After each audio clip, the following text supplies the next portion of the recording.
This is Rock and Roll English. Real people, real English. Here's your host, Martin Johnston. Hello everyone and welcome to another episode of Rock and Roll English. Episode number 129, baby. Oh yeah, and today is a very special day because it is the first episode in the series of Expert Secrets. If you're asking yourself, what the hell are you talking about, Martin? What are these expert secrets? You obviously didn't listen to last Thursday's episode, where I said I will be speaking to English teachers all around the world, language experts, to get advice, to get resources and stuff like this. Mainly because I think that everyone has different ideas, has different techniques for teaching, and they could be helpful for you. Just one of them might be helpful because obviously the same thing doesn't work for everyone. Maybe one teacher recommends one resource and you think, oh, that's absolutely shit, I hate it. But another teacher recommends a resource and you think that's absolutely brilliant. But maybe I think it's shit. That's the beauty of sharing different ideas. You can see what you like, take it and use it, baby. So if you listen to all of these episodes, I absolutely guarantee you will find stuff that you like and that will help you on your journey in learning English. And what a guest I have for you today. A great way to start it, obviously. I speak to Stan Miles from South Korea, who has a very interesting story to tell you and some absolutely brilliant, and I mean brilliant, techniques to share. And as we have a special guest here on the podcast, obviously there is a transcript that you can download from the website rockandrollenglish.com. So if you go there, find this episode number 128, then you can download the transcript. And obviously if you're a Rock and Roll English family member, you have the transcript on your phone. That's the benefit of being part of the family, isn't it? Anyway, I will stop talking now and let you enjoy this conversation between myself and Stan. Happy listening. Hello, Stan, and welcome to Rock and Roll English. Hello, thanks for having me. No problem at all. Thanks for taking the time to speak to us. Tell the listeners again where you're speaking to us from. I am in South Korea. Fantastic. Speaking to people all over the world because Rock and Roll English is an international community and it's absolutely brilliant to have you on. So I've asked you on, Stan, because I've come across your YouTube channel, which I think is absolutely brilliant. And I've seen your method of teaching English and I just want you to try and share a few things with us. Is that okay? Of course, yeah. Perfect. So first of all, tell us, how did you learn English? Well, I actually spent quite a bit of time overseas with my family. I went to my parents decided when I was around 5 years old to move to the U.S. and we moved to the western part of the U.S., California, and I studied. We lived there for about between 7 to 8 years. So when I went there, I was 5. And I graduated elementary school, and we all came back together around 1994, I believe. Okay. And just out of interest, do you remember when you went there? Because what was it like? I imagine you didn't speak a word of English when you arrived. Actually, one of my earliest memories as a child was crying in school.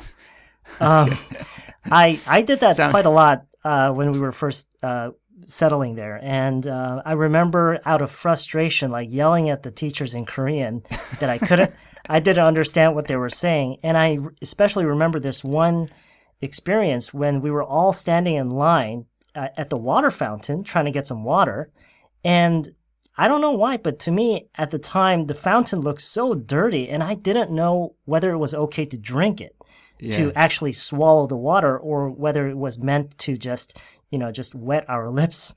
And I remember I wanted to know because I was really thirsty, but I wasn't sure if I was, supposed to drink it or not. And just it was just a nightmare back then. Yes, that sounds like a really nice experience. I don't want to cause any problems to bring up these terrible memories for you. But let's move to the next question then, because obviously I suppose you had, I wouldn't say an advantage, but you were surrounded by the language so much that I imagine you picked it up quite quickly, no? Yeah, I guess I did pick it up pretty quickly, especially being a child. Sure, being exactly, yeah. fast learners when you're a child. The thing about being a child, though, is when people say children learn quicker, one of the main reasons is because they're exposed to the language so much more. You have that contact. Like when you're in school, for example, you've just got that constant contact. Whilst, for example, for me in Italy, when I moved, I was an adult, I was 25. It took me a long time to learn because I was teaching English in the daytime. So all day I was teaching English. And then in the evenings, I was talking to my friends that were English. So it really took me a long time because I'd never actually had that contact with the language. But anyway, so obviously you're a teacher now. So basically, I just want you to tell us what your main tips are that you give your students to help them learn, basically. Well, this probably might be different depending on which part of, like, what kind of culture people are in. But in Korea, people have this kind of an idea that there is some, like, a secret method to learn it quickly and easily. Yeah, and I think that's in all of the world, exactly. But obviously that's not really the case. But yeah, give us your thoughts. And so one of the advice, an advice that I give all of my students, and not just once when we're starting out, but I have to, like, constantly remind them of this, is that learning a language is really no different from, like, riding a bicycle or learning a musical instrument or learning to drive. You just, the most important thing is to do it a lot, to actually use that skill a lot, because you're not putting knowledge in your head. You're learning to do something with your body, and it's a tool to communicate. So what's really important is the actual experience. And a lot of people in my culture, they have this kind of an excuse. They say, "Oh, but teacher, we don't have any opportunity to speak to an actual foreigner." But I say that's not practice. That's the real thing. And practice is what you do before you meet the foreigner. Sure. And so it's just like a soccer player going to the gym, and just because he's a soccer player he doesn't only play soccer. He'll go to the gym, build up certain part of his body, right? Sure, so that's the kind of the match. Sure. Exactly. Although I have to stop you for 1 second, Stan, and say, because I am English, I have to say football. Okay, I can't say soccer. I cannot say soccer. Okay, you can say it. Okay, that's fine, but I just can't. It's like a sin. I will be arrested if I say soccer. Okay, but no, you make a very good point about how a football player is prepared for the actual match. Yeah, because of what they do before.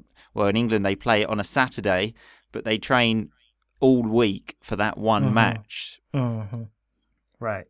So what I always try to have the learners understand and keep in mind is that what they're doing during the learning process is actually getting ready for the actual game, which is that's a really nice way of looking at it. Yeah. Right. Which is actually speaking to a foreigner, and so that's like the main game. And to build up for that, you got to go to the gym. You got to do your own practice by yourself, and so that's the kind of mindset that I want the learners to be in. Sure, absolutely. Yeah, no, that's absolutely brilliant. Yeah. So what are the things that help people learn that you see that people don't do? Using everyday life and everyday experience as a kind of a tool to practice their English. So what I mean is, one of the most effective methods that I found, and I actually happened to find, I came across this kind of accidentally, and what that was taking, like, for example, everybody texts on their phone, right? And most of us probably use social media, and that itself can be a huge, really good tool to practice your English. And I'm not saying everybody should start texting in English from now on, but what I'm saying is that at the end of the day, when you're in bed, you have your smartphone in your hand. What you do is go through all your texts with other people. So what you do is you go through all the texts with people, all your social media interactions with people, and kind of go through them, and in your head or even out loud, just kind of imagine how you would have phrased that in English, how you would have come up with that sentence in English. And Sure. you do that often enough, right? You do that often enough because our activities on a daily basis it tends to be pretty repetitive, right? absolutely. And right. So you do that long enough and you get to this point where you can actually, it kind of grows on you. So you kind of already know how you're going to phrase this in English the next time you come across a similar Sure, conversation. absolutely. And especially with the vocabulary, because maybe you're trying to say something and you don't have that specific vocabulary. So you can go and actually look that up and actually work out how to actually say that. Exactly. So what I usually tell the learners is that they don't really need to buy a textbook or they don't really need to sign up for a class, because what we go through on a daily basis in our routine life itself can be a great material to practice our English, because we just go through them as if they were kind of a script and you're kind of preparing for a scene as an actor or actress. I like it. That's as well, because my next question was going to be, what resources can you recommend? But you've just actually answered that question with what you said there, because, I find that really interesting, actually, that people worry so much about what do I need to do, what do I need to buy, when in reality, I mean, you've got it right there. Right. But so in your YouTube videos, tell us what you focus on mostly there to help people learn. When I'm putting together videos and I'm working on the script before I actually get into the filming process, is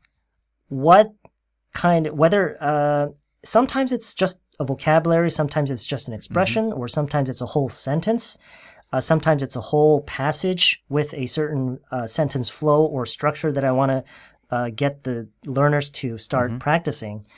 But what I focus on most is something that people can use like the next day. It has to be like it has to be extremely practical. Sure, yeah.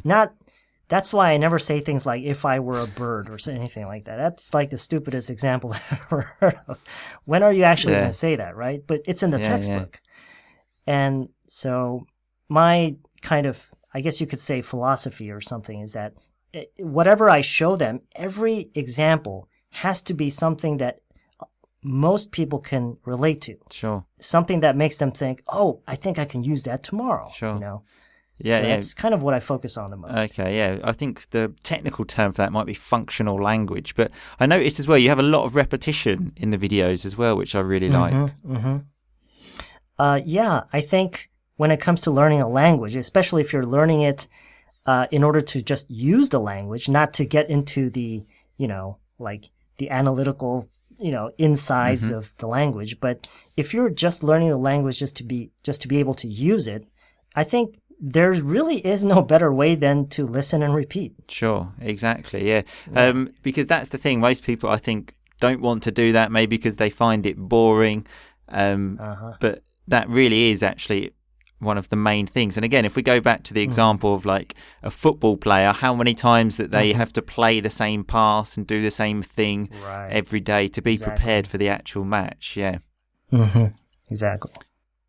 Okay, well, Stan, it's been absolutely brilliant talking to you. Just let us know where people can find out more about you.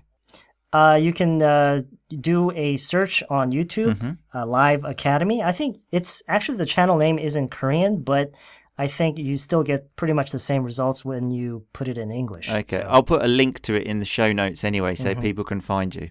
Okay, thanks a lot. Okay, well, thanks a lot, Stan, for coming on the show, and I hope to speak to you soon. All right, thanks for having me. This was really fun. Also for me. Thanks a lot. Bye-bye. Okay, bye-bye. Okay, so I hope you enjoyed that conversation as much as I did. A few things to take away from it. So the things to take away are the things to learn.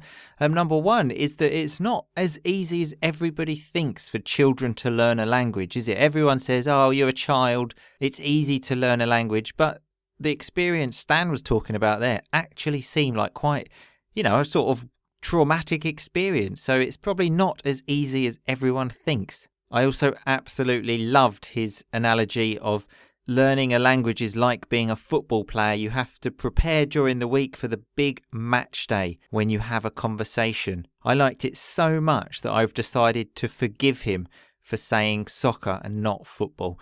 one thing I would like to add to that, actually, so when you have to prepare for this conversation, always try and use words that you've actually studied in the week. Go to that conversation thinking, I don't care what happens, I'm going to use this new word that I've just seen, that I've just learnt. Maybe you learnt it on Rock and Roll English, but you need to actually use it to stay in your long-term memory. So think, fuck it, I'm going to use this word, even if it makes no sense.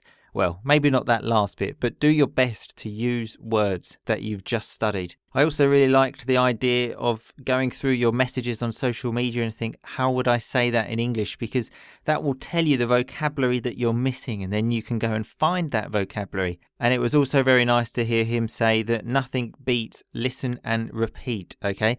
You can do this with a podcast. You can repeat what I say. You can say it out loud. People will think you're crazy, but don't worry about them. Fuck them. Or you can say it in your mind. Depends what you prefer. And you can also read along to the transcript, which remember you have for today's episode. And if this is the first time you've listened to the podcast, remember to subscribe to the podcast so then you get one every Monday. It's a great way to stay in contact with the language without getting bored. Well, I hope you don't get bored. The idea is it's supposed to be entertaining, but I suppose you have to be the judge of that. But that's the idea, okay? I'm trying. And then you obviously learn rock and roll vocabulary every single week. What is rock and roll vocabulary? Vocabulary, that is. Rock and roll, okay? Quite easy explanation, really, isn't it? Probably sort of C1 vocabulary is the main vocabulary we try to use on this show.